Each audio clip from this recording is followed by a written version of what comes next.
जी students, तो हमने ये देखा कि एंड्रोस्टीरोन और एपी एंड्रोस्टीरोन दो प्रोडक्ट्स आपके पास बनी। अब इस एपी एंड्रोस्टीरोन को हम एंड्रोस्टीरोन में किस तरह से कन्वर्ट कर सकते हैं, उसके लिए नेक्स्ट रूट जो है वो आपको दिया गया है।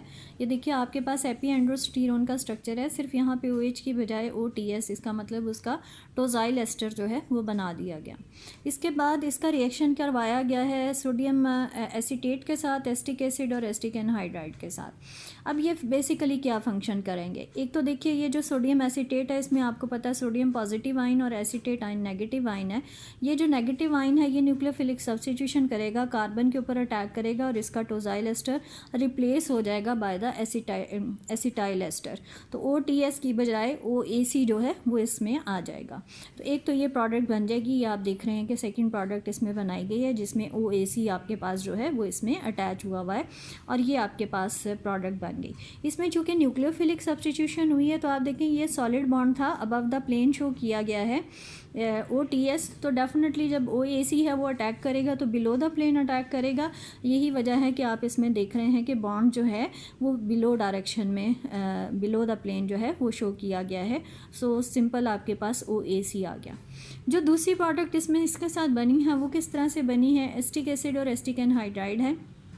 एस्टिक एसिड एसिड है, एसिड इसकी हाइड्रोलिसिस करेगा टोजाइल एस्टर की, तो ये आपके पास OH में कन्वर्ट हो जाएगा। जैसे ये आपके पास OH बनेगा, एस्टिक एसिड उसके ऊपर अटैक करेगा और उसका इसाइल एस्टर जो है वो आपके पास इसमें बन सकता है। या दूसरी चीज़ क्या है कि एस्टिक एसिड जो है वो इसकी डिहाइड्रेशन भी कर सकता है। तो जब डिहाइड्रेशन करेगा तो डिहाइड्रेशन में यहाँ से OH और इसके नेक्स्ट कार्बन में से हाइड्रोजन निकल गई और यहाँ डबल बॉन्ड बन गया, तो ये आपके पास ये प्रोडक्ट बन गई है। ठीक है जी, इस तरह से देखें ये 54% और ये 39%, अगर दोनों को प्लस करें तो 100% नहीं बन रहा। इसका मतलब कुछ और इसमें प्रोडक्ट्स भी बनी होंगी लेकिन वो माइनर फ्रैक्शंस थे इसलिए उनको स्टडी नहीं किया गया। जो दो मेजर हैं वो इसमें से ले लिए गए। एक तो ये प्रोडक्ट बन गई जिसमें ऑलरेडी ये बिलो फॉर्म में है, इसको बड़ी आसानी से अब हम जो है वो एंड्रोस्टीरोन में कन्वर्ट कर सकते हैं। आप जस्ट इसकी हाइड्रोलिसिस करवा दें, ये वापस OH में कन्वर्ट हो जाएगा। तो आप देखें कि चूँकि सिंपल न्यूक्लियोफिलिक सब्स्टिट्यूशन की वजह से ये ऑलरेडी बिलो द प्लेन आया हुआ था, तो ये बिलो द प्लेन हाइड्रोक्सिल आ जाएगा और आपके पास एंड्रोस्टीरोन प्रोडक्ट बन जाएगी। लेकिन ये जो आपके पास अल्कीन बनी है, इस अल्कीन में आगे जो है वो किस तरह से आप रूट फॉलो करेंगे और आपके इसको एंड्रोस्टीरोन में कन्वर्ट करेंगे, उसमें देखें इथिलीन ग्लाइकोल यूज़ किया गया है। ये एक प्रोटेक्टिव एजेंट के तौर पे यहाँ पे यूज़ किया गया है जो कि इसके टोनिक ग्रुप जो है इसको प्रोटेक्ट करेगा और इसका यहाँ पे देखिए कीटल आपके पास बन गया। ये जो प्रोडक्ट आपके पास बनी इसको पारा एसिड के साथ ट्रीट किया गया। पारा एसिड क्या करता है, जो कार्बन कार्बन डबल बॉन्ड होता है उसमें ऑक्सीजन ऐड करके एक 3 मेंबर रिंग बना देता है, एपोक्साइड रिंग जिसको हम कहते हैं। तो नेक्स्ट प्रोडक्ट में आप देखें एपोक्साइड रिंग आपके पास बना और ये सारा बिलो द प्लेन जो है वो आपके पास बन रहा है। लिथियम एल्यूमिनियम हाइड्राइड के साथ इसको फर्दर रिएक्ट करवाया गया। लिथियम एल्यूमिनियम हाइड्राइड आपको पता है रिड्यूसिंग एजेंट है, रिडक्शन करेगा। ये जो आपके पास इसमें बॉन्ड बना है ये टूट सकता है, अबव से भी टूट सकता है, बिलो से भी टूट सकता है, दोनों तरफ से पॉसिबिलिटीज़ हैं। लेकिन हम इसमें वो फ्रैक्शन लेंगे जिसमें बॉन्ड ऊपर से टूटा है। इस तरह से O जो है वो इसका बिलो डायरेक्शन में आके OH बना देगा और यहाँ पे हाइड्रोजन आ जाएगी। इसका मतलब एडिशन ऑफ हाइड्रोजन होगी, बॉन्ड टूटेगा ऑक्सीजन के साथ भी हाइड्रोजन और कार्बन के साथ भी हाइड्रोजन। तो आप देखें ये हमने ये वाला फ्रैक्शन ले लिया जिसमें हाइड्रोक्सिल 3 पोजीशन पे आया। ये भी पॉसिबिलिटी है इसमें कि 2 पे चला जाए, लेकिन हम उसको इग्नोर कर रहे हैं यहाँ पे क्योंकि उसको हम जो है एंड्रोस्टीरोन में कन्वर्ट नहीं कर सकते। तो जो 3 वाला फ्रैक्शन है उसको लिया गया है और उसको आगे फर्दर देखिए एक्वस एस्टिक एसिड के साथ जो है वो रिएक्ट करवा दिया। एस्टिक एसिड ने क्या किया, ये जो हमने प्रोटेक्शन की हुई थी उसकी हाइड्रोलिसिस कर देगा और ये वापस अपने ओरिजिनल फॉर्म में आपके पास आ जाएगा, कीटो ग्रुप दोबारा से रिटेन हो जाएगा। तो ये आपके पास जो है वो एंड्रोस्टीरोन बन गया। इसका मतलब कि जो एपी एंड्रोस्टीरोन आपके पास था उससे जो डिफरेंट प्रोडक्ट्स आपके पास बनी फर्स्ट स्टेप में, उन दोनों को आप जो है वो आसानी से कन्वर्ट कर सकते हैं एंड्रोस्टीरोन में। तो एपी एंड्रोस्टीरोन को एंड्रोस्टीरोन में कन्वर्ट करने के ये रूट्स आपके पास आ गए। उसके बाद देखिए नेक्स्ट पेज पर डिहाइड्रो एपी एंड्रोस्टीरोन लिया गया है। डिहाइड्रो एपी एंड्रोस्टीरोन का मतलब एंड्रोस्टीरोन में से 2 हाइड्रोजन निकाल दें तो डिहाइड्रो एपी एंड्रोस्टीरोन बन जाएगा। यहाँ पे आप ये देख रहे हैं 5 और 6 के दरमियान में से हाइड्रोजन निकाल के डबल बॉन्ड यहाँ पे शो किया गया है। अगर ये यहाँ पे सिंगल बॉन्ड होता तो ये सिंपल आपके पास एपी एंड्रोस्टीरोन का स्ट्रक्चर था।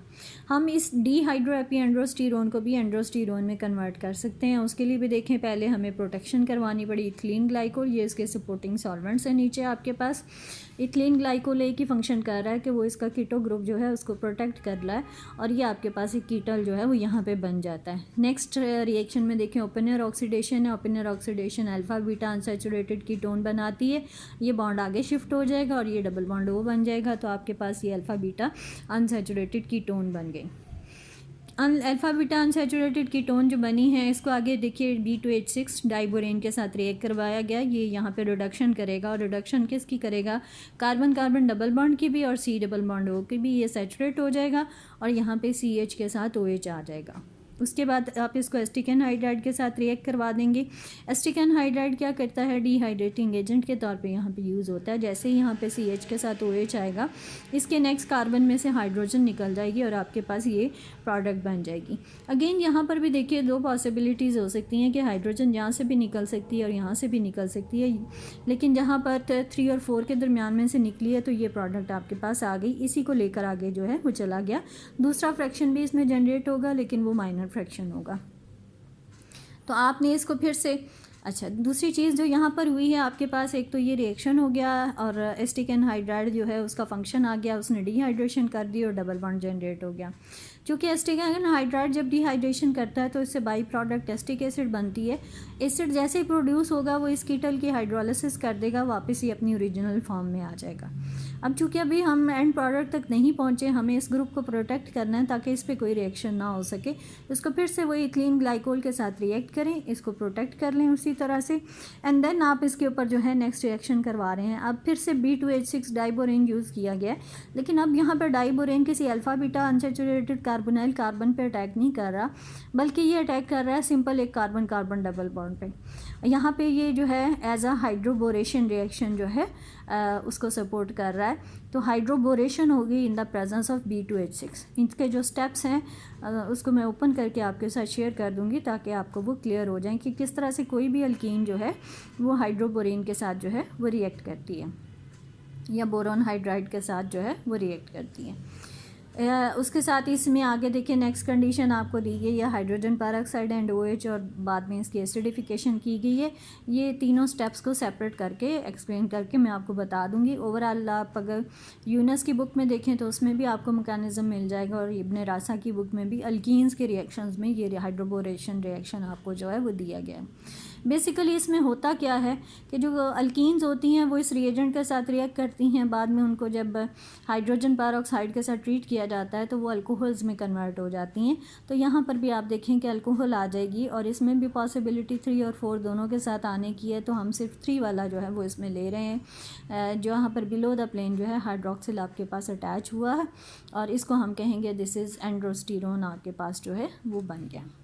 तो ये हमारे पास जो है एंड्रोस्टीरोन के 2 रूट्स आ गए कि आप एक कोलेस्ट्रॉल के डेरिवेटिव से भी एंड्रोस्टीरोन बना सकते हैं, आप एपी एंड्रोस्टीरोन से भी एंड्रोस्टीरोन बना सकते हैं, आप डिहाइड्रो एपी एंड्रोस्टीरोन ले लें, आप उसको भी कन्वर्ट कर सकते हैं एंड्रोस्टीरोन में।